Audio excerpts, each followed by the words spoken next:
This one is important. Yes, big time. Like I said, Logan can go from outside looking in to locked for the Players' Championship this weekend. Todd can definitely lock himself this weekend as well.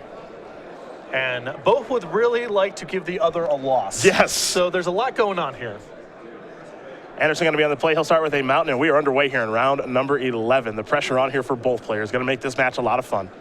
It's a flooded Strand. It's a Soulfire Grandmaster here for Anderson. Basic Plains on the way. For Mize, he'll untap that Shambling Vent.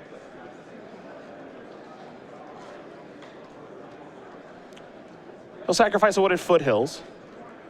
And Basic Forest is going to be on the way to help cast that Air of the Wilds. So both players on the board early.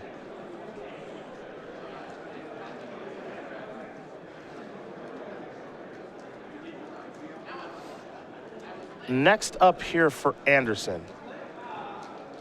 He'll draw. He does have a copy of Dragon Master Outcast in hand, also a Murderous Cut. Looks like Polluted Delta. So lands will be cooperating thus far. Also a copy of Fiery Impulse, which looks like he's going to fire that off, get Air of the Wilds out of the way. He'll gain 2 life in the exchange. Let's make it 4 after the attack, going to push himself up to 23.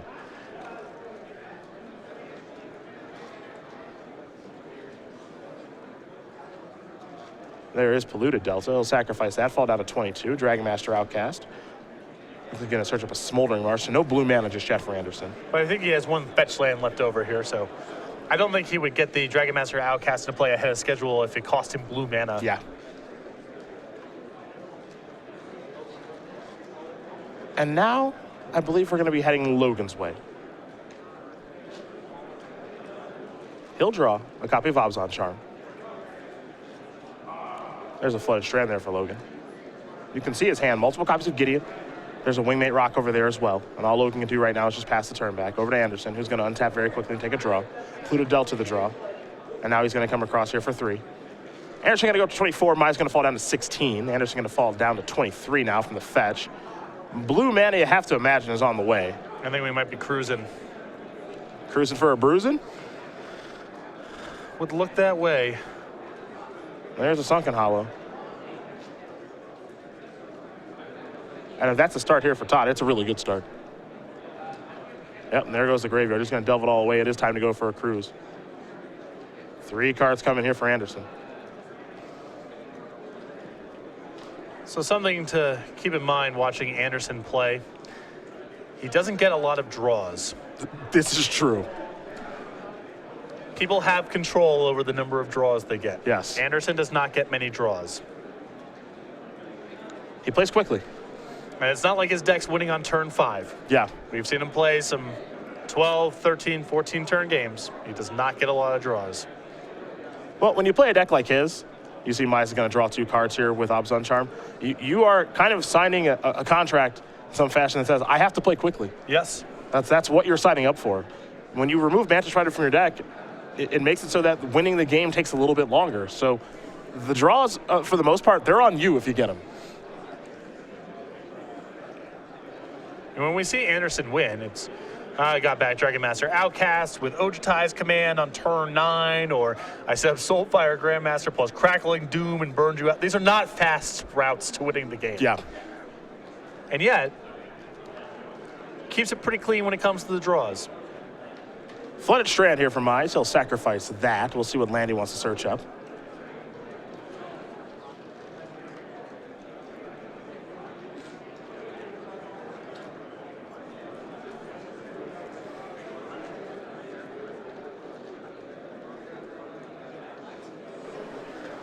He'll go with a Canopy Vista.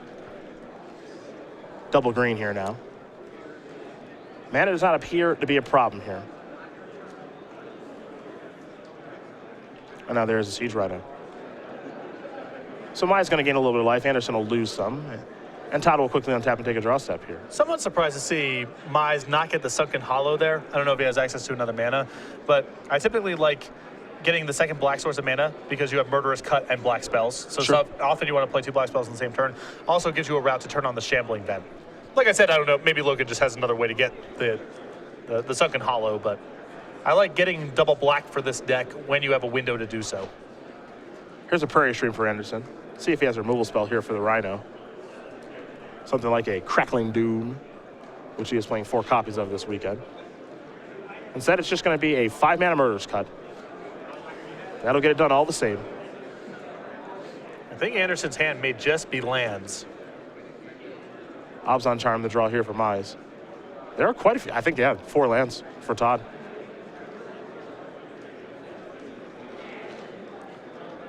For Mize, he'll play Gideon. And I think on the other side of this, that Mize might not have an answer for either creature in play. Yeah. Which is really bad news, because Dragon Master Outcast uncontested is just, that's just it. Well, there's another land there for Todd, I think. This is a weird game.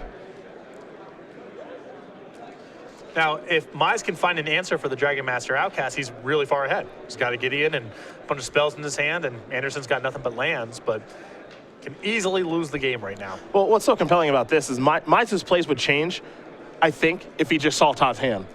Probably. Because Todd right now is just kind of, I've got a bunch of cards in my hand. I cast a Treasure Cruise, so you probably think my hand is great. Going to try to represent Ochai's command or what have you. Well, there was a bit of a giveaway last turn with Anderson paying full retail for Murderous Cut. If he had some other follow-up, he could have done it. He had cards in his graveyard to work with. So I think Mize probably senses his hand's a little bit land-heavy. I doubt he expects it's all lands, but Anderson last turn represented that he's a little light on action. Todd just going to sacrifice the fetch land in his main phase, and I think just pass the turn back over to Logan.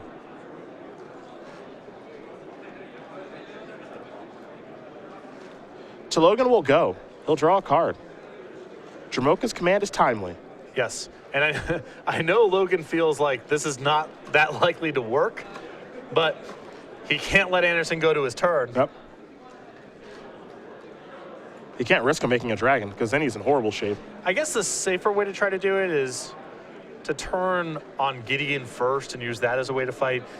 Crackling Doom's a disaster, but Crackling Doom's very bad for you anyway if you try to do something with the token, and Gideon's immune to some other removal spells.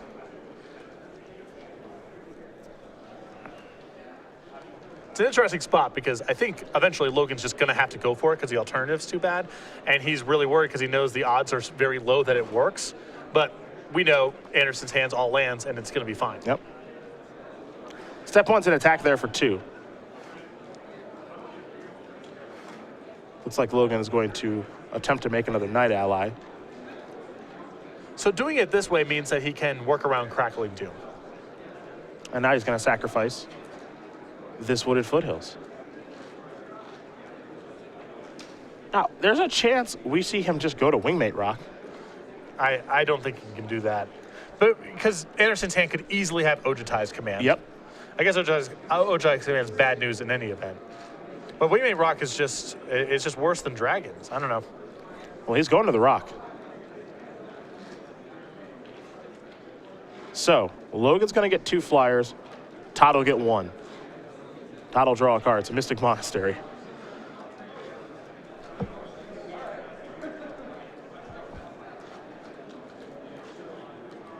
There's a Prairie Stream. And now we're going to go back over to Mize. Warden of the first tree to draw.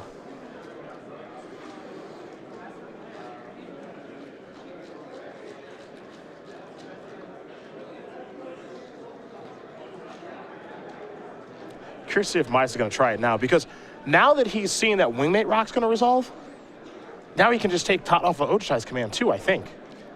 Probably. Because yeah. part of the reason I don't think that Logan tried to kill the Dragon Master Outcast is he says, okay, I'll kill Dromoka's command. Sure, I'll just Ojutai's command my creature back.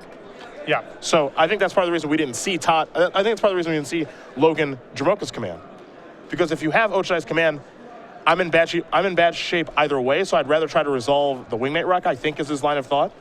Right. The other side of it is, though, is that, you know, if you resolve the Wingmate Rock, I still don't think you can take Todd off of Ojutai's command necessarily, because Todd might say, okay, that's fine, you get some 3/4s, I got a 5/5, and I'm just going to commit this Ojutai's command to getting back the Dragon Master Outcast, which you have to kill. Well, here come the attacks. Gideon is large. Wingmate Rock's going to trigger and gain some life here for Logan. And now Todd is going to do some blocking here with the Soulfire Grandmaster.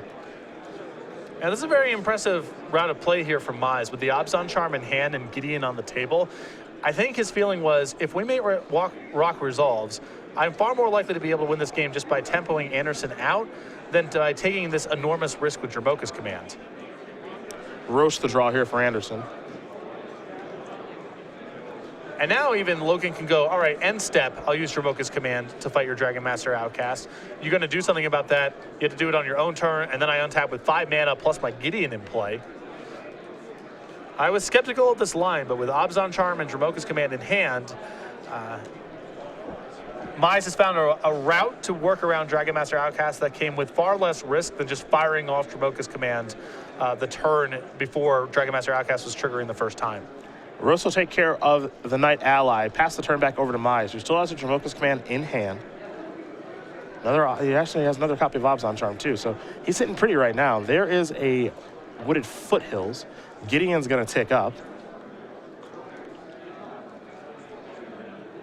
We're going to see Abzan Charm again take care of the dragon, and that is going to do it on this particular game. As Logan Mize is going to win game number 1 here over Todd Anderson. Abzan aggro up a game there over Jeskai Black. It was a really good start there for Anderson, but drew a few too many lands. Flooded out there, but Mize still had a lot to consider, a lot to play around, and I really like the path that he took. I thought he was going to be forced to fire off that Dromoka's command there, but with the board presence that he had and the Abzan Charms, he found a way to work around it while incurring far less risk. Going to start with Anderson, his 2 Master of the Unseens, a negate, 2 Radiant Flames, 2 Irration Clerics, an erase, 2 dispels, 3 copies of Infinite Obliteration, and 2 Disdainful Stroke. This sideboard does not really excite me all that much for the matchup. The Disdainful Strokes are okay, and the dispels are also okay, but you know, Radiant Flames seems a little mopey given the size of Mize's creatures. Mastery of the Unseen seems slow, and Mize's deck has Dromoka's command. There isn't a whole lot that jumps out at me as being strong sideboard options for this matchup. On the other side here for Mize, 4 Pitiless Horde, 2 Self-Inflicted Wound, 2 Irration Cleric, 2 Ultimate Prize, Murderous Cut, a Silk Wrap, a Dromoka's command, and 2 Hallowed Moonlights. So assuming he's familiar with Anderson's list, I think the Silk Wrap, Murderous Cut, and 2 copies of Ultimate Price can come in. I'm on the fence about Pitiless Horde. I think it's just good enough to bring in this matchup. If Mize kept it in the sideboard, I also wouldn't be surprised. I imagine this is more for Esper Dragon, Esper Control style matchups, but Anderson's list is probably closer to that in practice than to a typical build of Jeskai. So we might see the Hordes come in. Well, there's the options there for both players. They'll shuffle up sideboard here for game number 2, and Anderson will be on the play. In the meantime, we're going to talk about the holiday sale that's taking place with Star City Games right now. All throughout December up until January 1st, we got some sweet specials going on. Yeah, a variety of rares are on sale for 50% off, so you can just go to the website and see what's on sale. We're going to have new items added to the website at 11 a.m. Eastern Time, Monday through Friday, through the entire month of December. So make sure to check back every single day as we're going to have new sales. There's also going to be stocking stuffers all month long, so for the figurines, the sleeves, deck boxes, Battle for Zendikar, basic lands, and so forth, there's going to be very good deals on that stuff as well. It's a fun time. Christmas coming around the corner, New Year as well. 2016 will bring in the SCG Tour and some new locations and dates and tournaments for all that stuff. But right now, it is that holiday sale. StarCityGames.com to find out more about that as we get ready here for game number 2 between Anderson and Mize. Mize going to finish sideboarding up, so we'll learn a little bit more about the player who is on the play here in Todd Anderson. The player with the most Open Series top 8s in Open Series history is Todd, number 7 on our Season 4 leaderboard. 3 invitational top 8s with a win in 2012 of Season 3, 25 Open Series top 8s with 6 wins, and 4 Grand Prix top 8s on the resume here for the 29-year-old who currently resides in Roanoke, Virginia, providing content for Star City Games. For Todd, I'm sure he'd like Open Series number 26 as far as the top 8 is concerned on the resume here this weekend. And talking to him this weekend and throughout his travels here for Season 4 to qualify for the Players' Championship, he hated missing last year, and I don't think he'll accept missing this year. Yeah, and he's in a great position right now at XM1. He doesn't need a whole lot of work here, a solid finish here, a good performance in the Invitational. He should be good to go, but it's by no means a lock, and part of the help that Anderson can do for himself right now would definitely be giving Logan Mize his first loss of the tournament. Yeah, Logan's still, I don't want to say he's searching for loss number 1, but he doesn't have loss number 1 yet this weekend. With a win here, Logan is close to lot for top 8. I Yeah. mean, he can start, you know, he's so far ahead in the standings. He's going to be playing against people who are X1, maybe even X2. And so he won't be in a position to draw just yet because his opponents won't be. But he has some cushion right now, we'll put it that way. For Logan, as it looks like he's going to take a mulligan here, currently up a game. He's 10-0. He's number 10 on our Season for leaderboard. He's on the outside looking in for the Players' Championship right now. An invitational top 8 last year during Season 2 and 6 Open Series top 8s, and he's well on his way to his 7th Open Series top 8s. The one thing kind of eluding him is just a title. Which is surprising. Yeah. Though if you look at the number of events he's shown up to, it's not surprising that a trophy has eluded him. He just has not been to all that many Open Series events in comparison to someone like Todd Anderson with his 20-some-odd top 8s and half dozen wins or whatever. Yeah. But it's only a matter of time. Logan lost in the finals this year of an Open Series event, 2015, and his conversion rate in terms of top 8ing the events that he does attend is excellent. Top card going to go to the bottom for the Vancouver Mulligan there for Logan, and we're underway here in game number 2. Anderson will start off with a Mystic Monastery. Mize is going to begin things with a basic forest, and I believe a Warden of the First Tree, thanks to the wooded foothills. So Mize down to 19. Anderson draws a Polluted Delta. He'll play a Bloodstained Mire, and now here is a Jace. So the first real test here. And this is, Jace is one of the reasons if I was Mize, I would consider bringing in the copies of Ultimate Price. He's got Silk Wrap, he's got Dramoka's Command, he's got some answers to Jace, but it's just so important to have one against Anderson's list.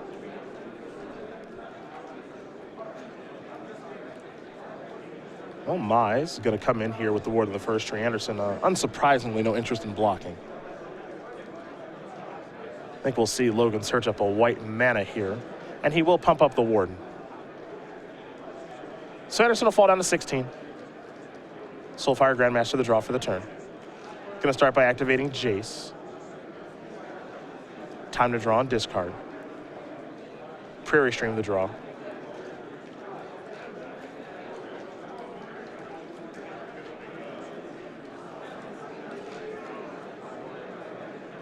Anderson's hand pretty land heavy. He's also got a Dragon Master Outcast, which is typically an easy discard, but, oh, excuse me, a Rose. So it's just which land. There is Soulfire Grandmaster, a Sunken Hollow, and a Passing of the Turn. Siege Rhino the draw here for Logan.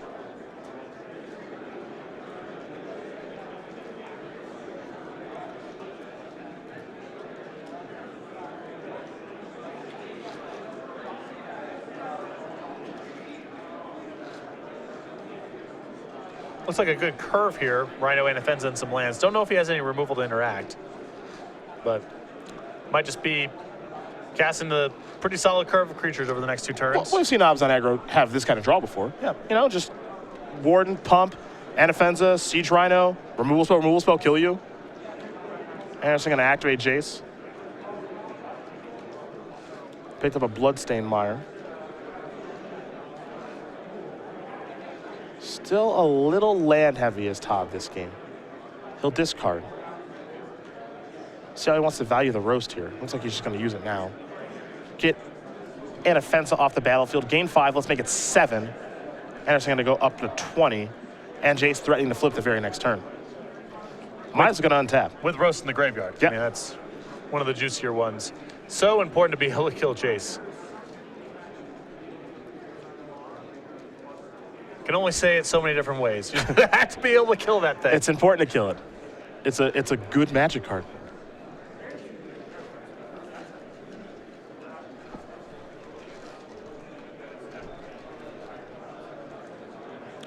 Tom Ross already walking by, given that he's playing a Tarkar. We just got the thumbs up from him. He won his match, so 10-1 now. A very important tournament for him, too. Number 8 on our season 4 leaderboard. This is shaping up to be a very nice top 8. I mean, I know we're only in the second round of day 2 here, but... Yep.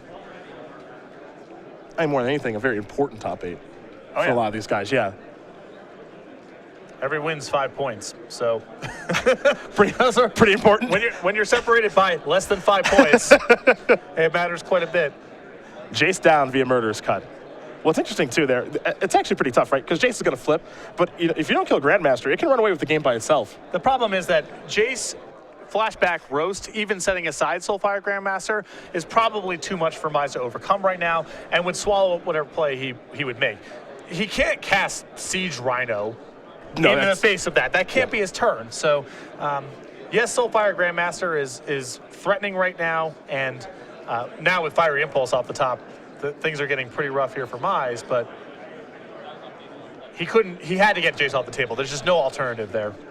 It's a Prairie Stream and a passing in the turn. The one thing that Todd doesn't have right now, he doesn't have a second spell in the graveyard for Spell Mastery, so he can't actually kill the Warden for 3 just yet.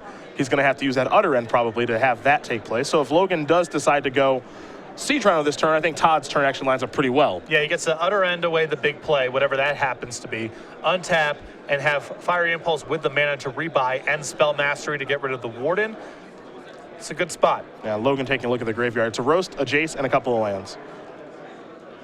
And this is the squeeze that Anderson's deck puts you in. I've watched it now over the course of several events where he doesn't have that many creatures. He's got 4 Jace, he's got 4 copies of Soulfire Grandmaster and a Dragon Master Outcast. That is it. But you still need to have a bunch of removal spells in your deck because if any of these threats go uncontested, they can win the game on their own. How many copies of Ultimate Price does Logan have in his list? It might be 0. Anderson's only got 9 creatures, but it's just so important to kill this stuff. I like this play by Logan a lot, of firing Shambling Ven and attacking, because you're just thinking to yourself, okay, Oceanize Command, Utter It, like something. The way I cast Siege Rhino, it just can't be right. Right. Because you're just passing with all this mana available, I just can't imagine that this is what I'm supposed to do this turn. And you saw Logan show the same respect last game, Yep. in the same spot where there's just no way he believed his Dramoka's command was going to be good there. Even though Anderson's hand was all lands, we knew it would be good. Logan showed a lot of respect and tried to find a different path. So for Todd, it was an Utter End to take care of the Warden. Got in there with the Soulfire Grandmaster. Shambling Vents the land, pass the turn back, just Fiery Impulse in Anderson's hand right now, but Mize doesn't know that. So we'll see how Mize wants to move forward here. Because the way that Todd is playing this game, it feels like, to a certain extent, that he just has Oceanize Command in his hand. But then again, I think if you're Logan, you have to address the fact that I might not be able to beat Oceanize Command right now. Yeah, I mean, well, Anderson can also just Oceanize Command back the Jace, Yep. flip immediately, and have 2 removal spells in the graveyard ready to go. So I think that he's just got to find the best play independent of Oceanize Command because that card's probably too good to beat in this position. Right now here for Anderson on the end step, he's going to activate Soulfire Grandmaster to give this Fiery Impulse buyback. Den Protector is the morph. It's going to un-Megamorph here for Logan. He's going to get something back. And Offense and Murder's Cut appear to be the choices. I think he's just got to get a cut back here. There's so many draws here with Soulfire Grandmaster that Anderson just kind of wins the game on the spot. Finds Crackling Doom or Kolaghan's commands. Just have to get that off the table. Murder's Cut the draw there for Anderson. You get the Soulfire Grandmaster off the table, and Anderson's hands 2 removal spells. You got a threat in your hand in Siege Rhino. You got a Shambling Ven. I mean, this is not a bad spot to be in, even though the early parts of this game were not good for Mize. Here comes the attack for 2 with the Grandmaster. Anderson going to gain some more life, deal Mize some more damage. What's notable here on Anderson's side is even though he's flooding a little bit and doesn't have a lot of action at this point, no Jace that's flipped and getting a lot of advantage or Oceanize Command, any of that stuff, the life that he is gaining is buying him more draw steps. Yeah, and he is drawing to Treasure Cruise, and I believe he also is playing with main deck copies of Painful Truth this weekend as well. Yeah, he's playing 2. Yeah, so he's got some big draws. Mize going to sacrifice that Wooded Foothills. 3 cards in the grave right now for Murderous Cut. Attention legacy players, Sam Below and Tristy Raitano. Please come. So now we're going to head back Logan's way. 10-0 in this tournament and currently up a game.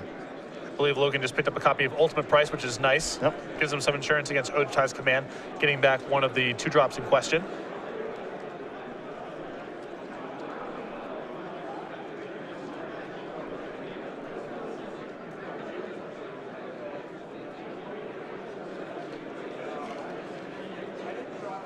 Mize has a lot to think about now. How he wants to sequence. He's had that Siege Rhino for some time. It might be more efficient for him to cast Ultimate Price this turn, but then he's giving away the information that Murderous Cut's still in hand. Sure.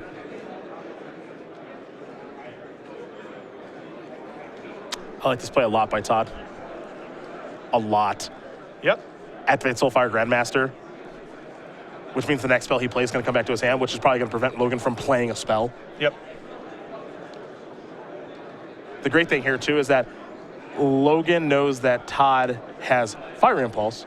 He doesn't know that Todd has Murderous Cut. Yeah. So for Todd, he's just saying, well, yeah, this is a free roll for me to do this. And now there's the Rhino, Wow. and this works perfectly. Great play here by Anderson. Yeah. I was going to say that I felt that with Anderson at 22, there's not that much of an incentive for Mize to get the Rhino on the table this turn because it's not going to be that sort of damage race. But Mize just, thought there was a good shot that the Rhino would be good. He's only playing against 1 unknown card.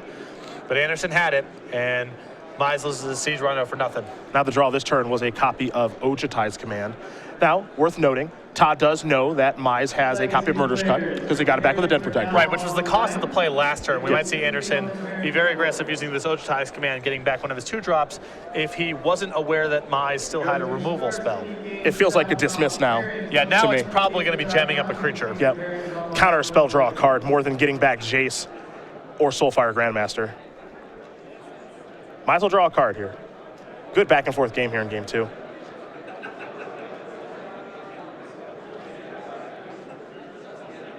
Here's a Siege Rhino. I like commanding here. Yeah, Anderson knows getting back a creature is worth very little right now, so he might as well just take his 2 for 1. Yeah, it's curious if he wants to get this back. This forces the cut, which I kind of like. And Todd knows this is coming, so this is a confident decision on his part to say, yeah, I'm fine with you killing this. Let's move forward. He just drew another copy of Ojutai's command. All right, well, he pushed through the removal spell and got paid off with another Ojutai's command. And he gets paid off in a lot of different respects there. If he draws a Jace, if he draws a Soulfire Grandmaster, if he draws Dragmaster Outcast, or he draws command. And now he's going to command this morph, which I believe is a Den Protector, get back Jace. And now things are going to get even more difficult for Logan, because if he doesn't have a removal spell now, Jace is going to flip, and we know how that goes. And you see the graveyard is stock loaded. Logan going to attack. Fiery Impulse is there in Anderson's hand. Maybe he forgot about that, not quite sure. There's nothing else for him to do with his mana that turn, so. Now Jace is going to go active. The discard is Duress. Don't need that. And Anderson's draw off of the Jace was a Treasure Cruise. He'll take a look at the graveyard here, figure out how he wants to delve, if he wants to delve. Yeah, I think he wants to probably leave okay, so he's flashing back. Ojutai's command, get back Soulfire Grandmaster, and draw a card. Jace's going to fall down to 2, pass the turn back. When this deck is humming, this deck is humming. I play a backup Soulfire Grandmaster this turn too. He's going to take a look at the graveyard. I was going to say, if I'm in Anderson's position, I do want to leave Roast, and I want to leave Ojutai's command in the graveyard for Jace shenanigans. Everything else is pretty easy to flash back. Maybe he wants to keep the Utter End for the purposes of answering a Gideon, but looks like he's just going to leave the Ojutai's command back. He lets a lot of it go, but he also leaves the shields down a little bit here. See what the draw is for Mize. Because Todd did get rid of a lot of his resources in the graveyard there.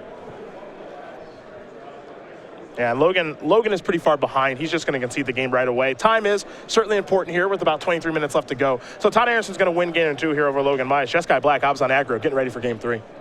And you have no margin for error against Anderson's deck. I mean, the minute that Jace came back, the game was wrapped up, essentially.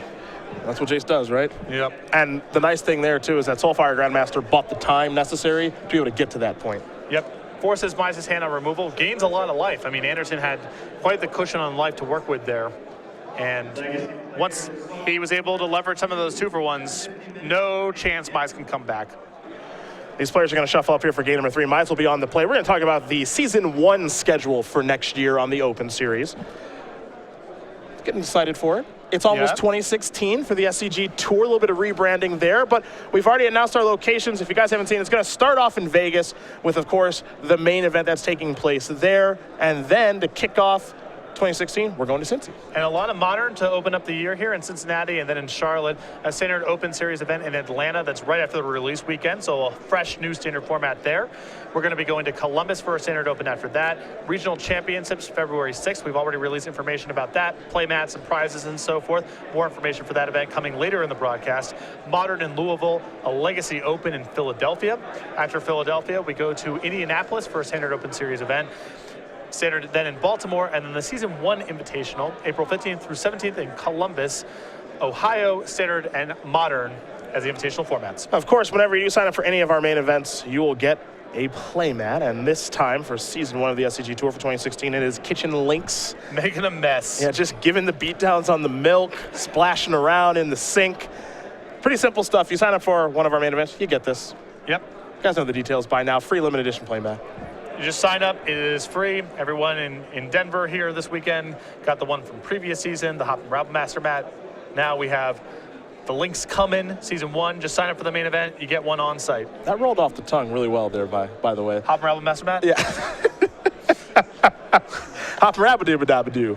That's the last time we have to say that, by the way. Yeah. It's over. It's in the books. Credit to Michael Majors for that one. Yeah. What is it? Hopper Rabbit Master Matt? Hop around with Mess Matt. Okay. Got it. Okay. It's easy. It's easy. It's very simple stuff. He can say it 3 times fast. And he's very excited. Very excited to show that to you. He's very excitable. About 20 minutes here as these players do shuffle up for game number 3.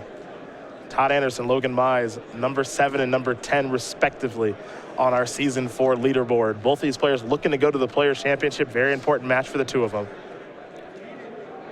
As we've said so many times here on the Open Series, you don't know what match it's going to be. Yes. Where you miss out on the points or which one.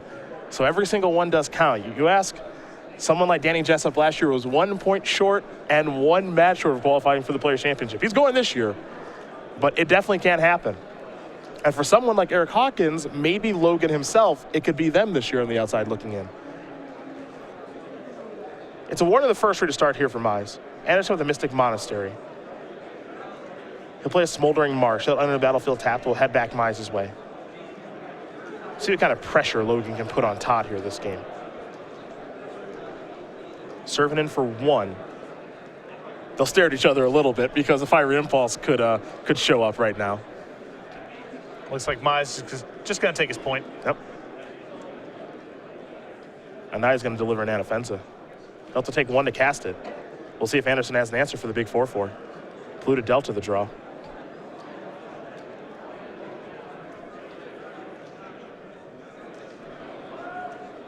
Looks like at least 1 copy of Crackling Doom. Oddly enough, I haven't seen that card show up in either game yet.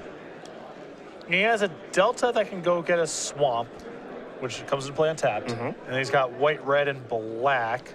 Just price check real quick. Always good to make sure over the mana. Mystic Monastery, that's your white. Thought that Mize could cast a Siege Rhino, or Lisette could cast one earlier in the tournament. I did too. When he couldn't. Delta's the land there for Anderson. We're going to head back Mize's way. He'll untap those 3 lands. You see the life totals, they're tied up right now. Smoldering Marsh, the draw there for Logan.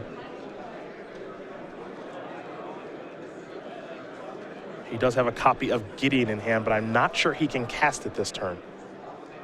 And with him playing a forest, the answer is definitely not.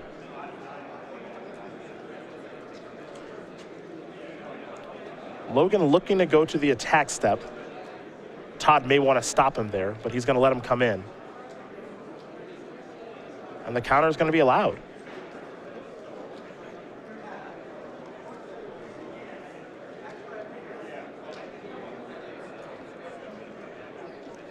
And this is quite the hit that Anderson's taking. I'd be surprised if he's going to take it all. I mean, maybe the Delta is forcing his hand to search up a land differently here. Well, I think the issue here is that he wants to Disdainful Stroke a Siege Rhino, Okay. and then untap and Crackling Doom. Okay. Now, if Logan makes a move with the pump, then we'll see Todd make a move with the Crackling Doom. Exactly, Okay, makes yeah. sense. I wonder if this would have gone differently for Mize if he didn't play his land before combat. Sure. Because then Anderson's got to think, well, am I going to really take all this damage? Also, I don't even know if Mize has a 4th land, much less a 4-mana play to make. Maybe Mize is a 4th land, but it might enter the battlefield tapped. Right. Something like that. There's a lot of variables there. Now, here's Crackling Doom.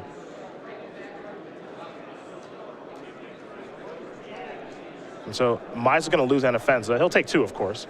And then Anderson going to take some damage here from the Warden. It's a 4/4 Warden now, by the way. Now Anderson will draw. A lot of blue cards over there. Yeah, and a little bit of a clunker here from Anderson as he opened up on a Mystic Monastery, which doesn't help with the battle lands, but this is a good hand for Anderson to see. Yeah, a couple of lands there in Wooded Foothills and Smoldering Marsh, and then a Siege Rhino. We'll see what the follow-up's going to be here for Anderson. Mize is going to have to start drawing some real action here because the Siege Rhino, it appears to be covered via Disdainful Stroke. He's going to play a Bloodstained Mire, pass the turn back, so big draw step here for Mize.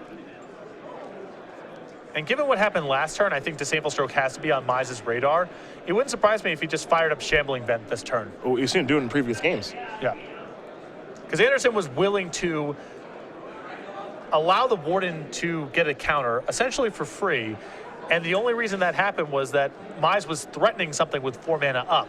That Disdainful Stroke's got to be on his radar right now. Yeah, it's interesting when you play against a deck that's kind of reactive like this, because you're playing a guessing game. Yep. If you're Logan, you're trying to pick up on information that Todd is putting out there, but you're playing a bit of a guessing game.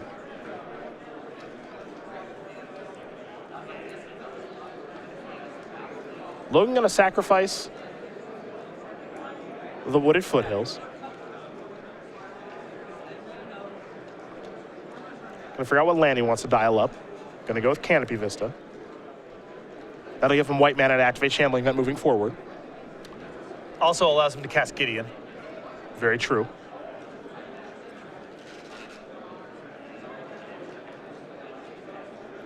Well, here comes the Rhino, it appears. And Disdainful Stroke will take care of that. Anderson's at 10. Gonna sacrifice the Bloodstained Mire on his upkeep, gonna fall down to 9. Now he just needs an answer for that Warden and eventually the Shambling Vent. But with Logan right now, he's got 2 lands in his hand. And it looks like Anderson's going to have an opportunity this turn to Treasure Cruise on the cheap if he doesn't find an answer. Yeah, 5 cards in the graveyard right now. I think he's got a fetch land in his hand too.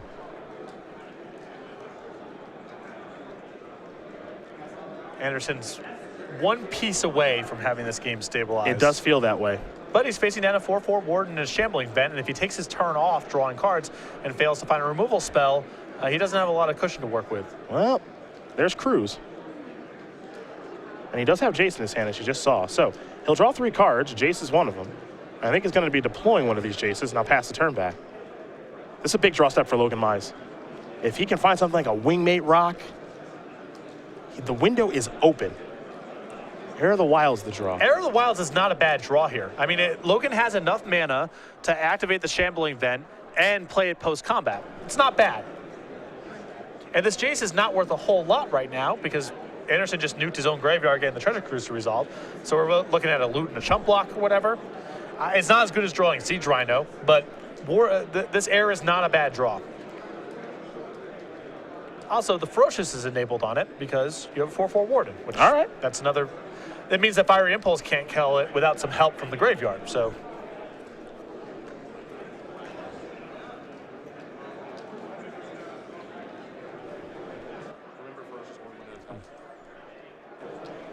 Here comes the vent. Todd, no interest in blocking, so he's going to take 4, 5, 6, and fall down to 3, which means he's in Siege Rhino range. And now, Mize is essentially presenting 2 lethal attackers next turn because the Ferocious trigger will happen. He has a 3/3. The Warden is also a 4/4. Utter end the draw. Anderson might end up being just a little short of being able to work his way out of this. It's not for lack of resources. It's just he's at 3. The Jace he can't use to very good effect for a number of turns. Just doesn't have that much margin for error at this point.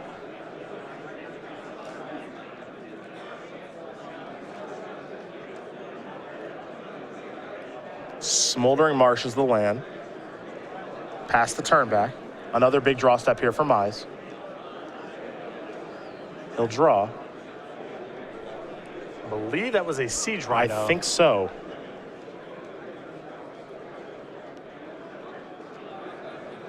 And now it makes you wonder if Todd has another copy of Disdainful Stroke in his hand. I mean, Logan can just move to combat here and attack with 2 lethal creatures. Mm-hmm. And it forces Anderson to answer 2 creatures and be able to counter the Siege Rhino. That's asking a lot. You do make it a little obvious by not firing up the Shambling Vent, but the Shambling Vent doesn't even really present lethal this turn. So it's something that Anderson could hypothetically allow to hit him while still answering the 2 lethal threats. So I think the best thing to do is just go ahead and announce combat and see what Anderson does. Looks like Logan's going to go with activating Shambling Vent. Yep. Tax step. Everybody in. With that effect on the stack, Utter and the Warden. So now when Heir of the Wilds tries to resolve, it'll still be a 2/2. Here's an activation of Jace. Anderson will draw and discard. Flooded Strand is what he found. You can see his hand, I think it's just 4 lands Jace. Logan has made some pretty risk-adverse plays out of respect for what Anderson can have. I don't think he's necessarily wrong. I mean, he is trying to push Anderson up against the wall here. Yep, there's 4 lands, and adjacent. Todd is going to concede the game. Logan Mize is going to win this match here over Todd Anderson. 2-1. Obs on aggro going to take care of Jeskai Black, and for Mize, he is now 11-0 here in Denver. And I don't want to say he's locked top 8, but he's pretty gosh darn close. And both of the games that he won there,